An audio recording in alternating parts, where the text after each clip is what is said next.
Hello ways அனைவருக்கும் வணக்கம். அது ஒரு காலத்துல செழிப்பான அரேபியா என்று அழைக்கப்பட்டு ஒரு சொர்க்கம் போல காட்சியளித்தது. ஆனா இன்று அதே நாடு போர், பசி மற்றும் பேரழிவின் சின்னமாக மாறியுள்ளது. இங்குதான் அரபு தேசம் தொடங்கியது. கஃபாவை அழிப்பதற்கான சதித்திட்டங்கள் இங்குதான் தீட்டப்பட்டது. கடவுளின் சிம்மாசனமோ ராணி பில்கிஸின் சிம்மாசனமோ இங்குதான் வைக்கப்பட்டது. இதுதான் ஏமன். ஒரு காலத்துல அரேபியாவின் சொர்க்கம் என்று அழைக்கப்பட்டது. நீங்க அதை பார்த்தா முற்றிலும் திகைத்து போவீங்க. இன்று நாம் ஏமனில் உள்ள வாழ்க்கையை பற்றி பேசுவோம்.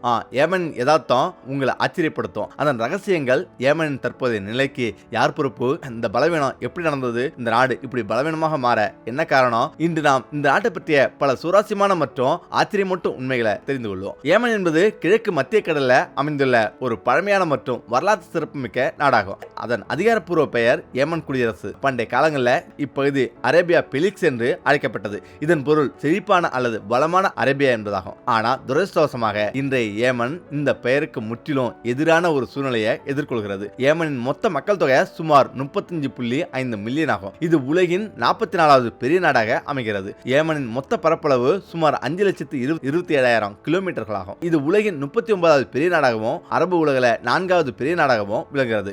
ஏமன் மக்கள் பகுதியில் அமைந்துள்ளது. ஆசியாவின் வடக்கே சவுதி அரேபியா, கிழக்கே ஓமன், தெற்கே அரபு வளைகுடா ஆகியவை எல்லைகளாக அமைந்துள்ளது. ஏமன் உலகின் முக்கியமான கடல் வழி வர்த்தக பாதைகளின் நடுவில் அமைந்துள்ளதால அதன் அமைவிடம் மிகவும் மூலோபாய முக்கியத்துவம் வாய்ந்ததாக கருதப்படுகிறது. ஏமனின் தலைநகரம் சனா ஆகும். இது சனா என்று அழைக்கப்படுகிறது. இது உலகின் தொடர்ச்சியாக மக்கள் வசிக்கும் மிக பழமையான நகரங்கள்ல ஒன்றாக கருதப்படுகிறது. இந்த நகரம் அதன் தனித்துவமான மற்றும் புதிதாக கட்டப்பட்ட உயரமான மண் வீடுகளுக்காகவும் மற்றும் வரலாற்று கட்டிடங்களுக்காகவும் உலகம் முழுவதும் பிரபலமானது. சனா ஏமனின் அரசியல் மையமாக மட்டுமல்லாம அது நாட்டின் கலாச்சாரம் மற்றும் வரலாற்று அடையாளமாகவும் கருதப்படுகிறது. சனாவின் மொத்த மக்கள் தொகை சுமார் 2.5 மில்லியன் ஆகும். சனா உலகின் மிக பழமையான நகரங்கள்ல ஒன்றாக கருதப்படுகிறது. இந்த நகரத்தின் அடித்தளம் நபின் ரலி அவர்களின் மகன்களில் ஒருவரால் அமைக்கப்பட்டது. சனாவின் வீடுகளும் கட்டிடங்களும் மிகவும் தனித்துவமான முறையில் கட்டப்பட்டுள்ளன. அவற்றை பார்க்கும்போது இந்த இடத்தின் பண்டைய கலாச்சாரத்தையும் வரலாற்றையும் தெளிவாக காணலாம். சனாவின் புகழ்பெற்ற வரலாற்று இடங்களை பற்றி பேசினா முதலில் நினைவுக்கு வருவது ஹருல் அரண்மனை. இந்த அரண்மனை ஏமனின் வாரி ஜஹர் பகுதியில் உள்ள சனாவுக்கு அருகில் அமைந்துள்ளது. தருல் ஹஜர் ஒரு உயரமான பாறையின் மீது கட்டப்பட்டுள்ளது. மேலும் அது மலையிலிருந்து செதுக்கப்பட்டது போல காட்சியளிக்கிறது. இந்த அரண்மனை 18ஆம் நூற்றாண்டில் கட்டப்பட்டது. இன்று இது ஏமனின் ஒரு முக்கிய அடையாளமாக மாறியுள்ளது. இதற்கு பிறகு ஏமன் தலைநகரான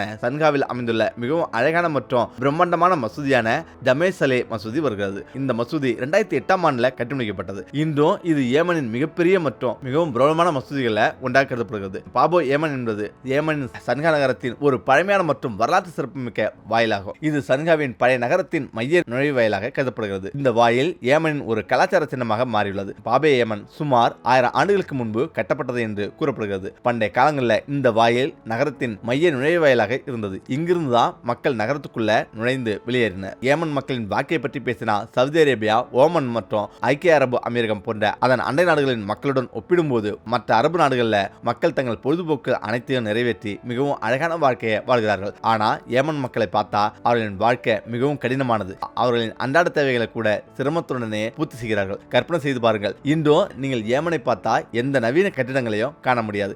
இங்குள்ள பெரும்பாலான வீடுகள் மண்ணால் ஆனது. இங்குள்ள பெரும்பாலான மக்கள் விவசாயம் அல்லது கூலி வேலை செய்து தங்கள் வாழ்வாதாரத்தை ஈட்டுகிறார்கள். மக்கள் தொகையின் பெரும்பகுதி கிராமப்புறங்களில் வாழ்கிறது. கிராமப்புறங்களை பார்த்தா ஆயிரக்கணக்கான ஆண்டுகளுக்கு பின்னோக்கி சென்றது போல உணர்வீங்க. ஆனா ஒரு சுவாரஸ்யமான விஷயத்தை சொல்கிறேன். ஏமன் ஒரு காலத்துல மிகவும் அழகான மற்றும் செழிப்பான நாடாக இருந்தது. உலகில் மலைகள், கடல்கள் மற்றும் பண்டைய நகரங்களின் தடயங்கள் ஒருங்கே இருந்த ஒரே நாடுகள்ல இதுவும் ஒன்றாகும். மக்கள் ஆடம்பரமாகவும் முழுமையான வசதியுடனும் தங்கள் வாழ்க்கையை வாழ்ந்தனர். ஆனா இன்று இதே நாடு போர், பசி மற்றும் பேரழிவுக்கு ஒத்தாகிவிட்டது. மேலும் ஏமனின் பேரழிவின் உண்மையான காரணம் முஸ்லிம்கள் தான். ஏமன் தற்போது ஒரு போர் போன்ற சூழ்நிலையை சந்தித்துக் கொண்டிருந்தாலும் ஏமனில் திருமணங்கள் மிகுந்த ஆடம்பரத்துடனும் கோலாகலத்துடனும் கொண்டாடப்படுகிறது. இவற்றில் பல்வேறு பாரம்பரிய சடங்குகள் அடங்கும். இந்த மக்கள் குறிப்பாக திருமணங்கள்ல தங்கள் பாரம்பரிய நடனங்களை ஆடுகிறார்கள். அவர்கள் பாரம்பரிய உடைகளை அணிந்து எப்போதும் ஒரு கத்தியை வைத்திருப்பார்கள். இது அவர்களின் கலாச்சாரத்தின் ஒரு முக்கிய பகுதியாகும். அவர்கள் காற்றில் கத்திய அசைத்தபடி நடனம் ஆடுகிறார்கள். மேலும் செல்வந்தர்களின் திருமணங்களிலும் பில்லி நடனம் ஏற்பாடு செய்யப்படுகிறது. இது ஒரு அரபு நாடு என்பதால பில்லி நடனம் அரபு உலகில் குறிப்பாக ரசிக்கப்படுகிறது. நிகழ்ச்சி எதுவாக இருந்தாலும் பில்லி நடனம் அடிக்கடி நிகழ்த்தப்படுகிறது. இன்று ஏமனில் முறையான நடனக்கூடங்கள் இல்லை என்றாலும் தனியார் விருந்துகள் இன்னும் நடத்தப்படுகிறது. செல்வந்தர்கள் தனிப்பட்ட ஒன்று கூடல்களை ஏற்பாடு செய்கிறார்கள். அங்கு பில்லி நடனம் குறிப்பாக முக்கியத்துவம் பெறுகிறது. ஏமனை பற்றிய சில சுவாரஸ்யமான மற்றும் வரலாற்று உண்மைகளை அறிந்து கொள்ளும். கஃபாவை தாக்க யானைப்படையை திரட்டியவர் ஏமனை சேர்ந்த ஒரு மன்னர் என்பதை நீங்க அறிந்த ஆச்சரியப்படுவீங்க. வரலாற்றுல இந்த வாக்கியம் வக்ஃபைல் என்று அழைக்கப்படுகிறது. இது ஒரு குறிப்பிட்ட நிகழ்வாகும். அங்கு எல்லாம் வல்ல அல்லாஹ் தனது இல்லத்தின் பாதுகாப்பை குறிப்பிடுறாரு. ஏமன் நிலம் அரேபியாவின் முதல் நிலம் என்று அழைக்கப்படுகிறது. இதன் பொருள் அரபு தேசம் இந்த பகுதியிலிருந்து தோன்றியது என்பதாகும். குறைஸ் பழங்குடியினரும் மதீனாவின் அன்சார் பழங்குடியினரும் ஏமனில் இருந்து தோன்றியவர்கள் என்பதையும் உங்களுக்கு சொல்கிறோம். அவர்கள் பின்னர் சவுதி அரேபியாவுக்கு குடிபெயர்ந்து அங்கு குடியேறினர். நபிகள் நாயகம் அவர்கள் பல சந்தர்ப்பங்களில் ஏமன் மக்களை புகழ்ந்தார்கள்.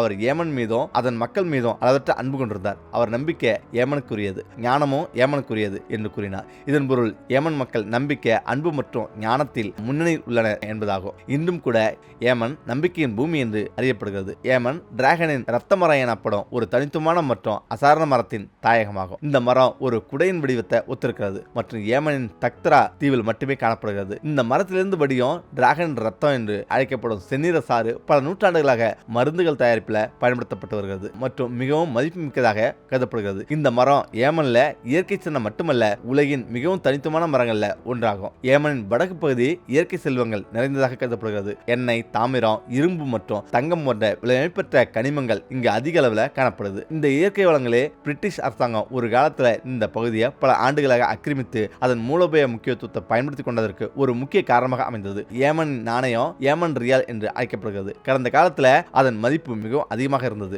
ஒரு ஏமன் ரியால் கூட ஏறக்குறைய இந்திய ரூபாய்க்கு சமமாக கருதப்பட்டது. இந்திய நாணயத்துடன் ஒப்பிடும்போது அதன் மதிப்பு தற்போது ஏமன் ரியால் ஒரு ரியால் கொடுத்தா இந்திய ரூபீஸ் 40 பைசா மட்டுமே, 100 ரியால் கொடுத்தா 40 ரூபாய் மட்டுமே. புவியியல் ரீதியாக இந்த கடல் உலகின் மிக முக்கியமான கடல் வழி வர்த்தக பாதைகளில் ஒன்றாக கருதப்படுகிறது. ஏனெனில் உலகின் பெரும்பாலான கப்பல்கள் இதன் வழியாகவே செல்கிறது. அமெரிக்கா, ஐரோப்பிய மற்றும் ஆசிய சக்திகள் தங்கள் முக்கிய வர்த்தகத்துக்காக இந்த கடல் வழி பாதையை சார்ந்துள்ளன.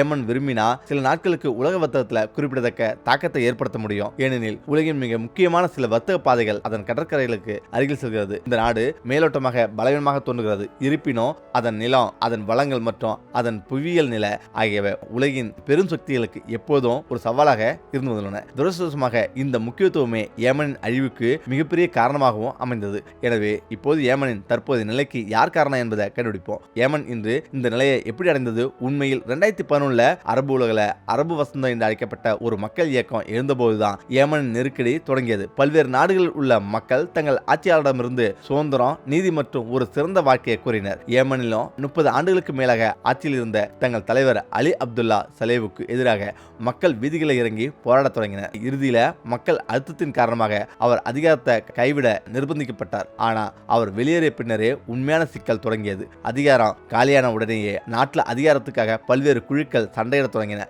ஒருபுறம் அரசாங்கமும் மறுபுறம் ஹூத்திகள் என்று அழைக்கப்பட்ட ஒரு சக்தி வாய்ந்த கிளர்ச்சி குழுவும் இருந்தன. ஹூத்திகள் பெரும்பாலும் சியா பிரிவை சேர்ந்தவர்கள். ஆனா மக்களோ 60% சன்னி முஸ்லிம்கள். இருப்பினும் ஏமன் அரசாங்கத்துக்கு சவுதி அரேபியாவின் ஆதரவு இருந்தது. 2015 சன்னி பெரும்பான்மை நாடான ஏமன் அரசாங்கத்தின் தலைநகரை ஹூத்திகள் கைப்பற்றின. 2015 ஹூத்திகள் ஏமன் அரசாங்கத்தின் தலைநகரை கைப்பற்றிய பின்னர் அது சவுதி அரேபியாவுக்கு மாற்றப்பட்டது. இதற்கு பிறகு உடனடியாக சவுதி அரேபியா ஹூத்திகளை அதிகாரத்திலிருந்து அகற்ற ஒரு பெரிய ராணுவ நடவடிக்கையை தொடங்கியது. இதனால ஏமன் ஒரு திறந்த போர்க்களமாக மாறியது. இந்த போர் இத்துடன் நின்றுவிடவில்லை. விரைவில் ஹூத்திகளை ஆதரிக்கும் ஈரானும் இந்த போர்ல இணைந்தது. இதனால ஏமனில் நடந்த மோதல் வெறும் உள்நாட்டு உணவுப் போராக மட்டும் இருக்கவில்லை, மாறாக அது சவுதி அரேபியாவுக்கும் ஈரானுக்கும் இடையான ஒரு அதிகார போராட்டமாக மாறியது. இந்த போரின் விளைவு முழுமையான பேரழிவாக இருந்தது. நாடு முழுவதும் இடிபாடுகளாக ஆக்கப்பட்டது. லட்சக்கணக்கான மக்கள் வீடுகளை இழந்தனர், ஆயிரக்கணக்கானோர் இறந்தனர், மேலும் எண்ணற்ற குழந்தைகள் பட்டினியால் இறந்தனர். ஐக்கிய நாடுகள் சபையின்படி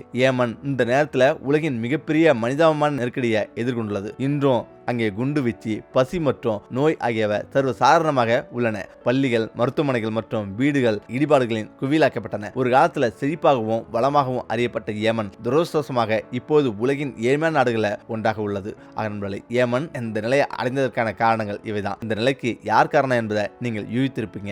கருத்து வேறுபாடு, அதிகார ஆசை மற்றும் மதவெறி ஆகியவை ஒரு முழு நாட்டையும் அழிவின் விளிம்புக்கு கொண்டு வந்துள்ளன. இதுதான் ஏமன் பற்றியது. ஓகே, இந்த விட பிரச்சனை மீண்டும் அடுத்து சிந்திப்போம். நன்றி, வணக்கம்.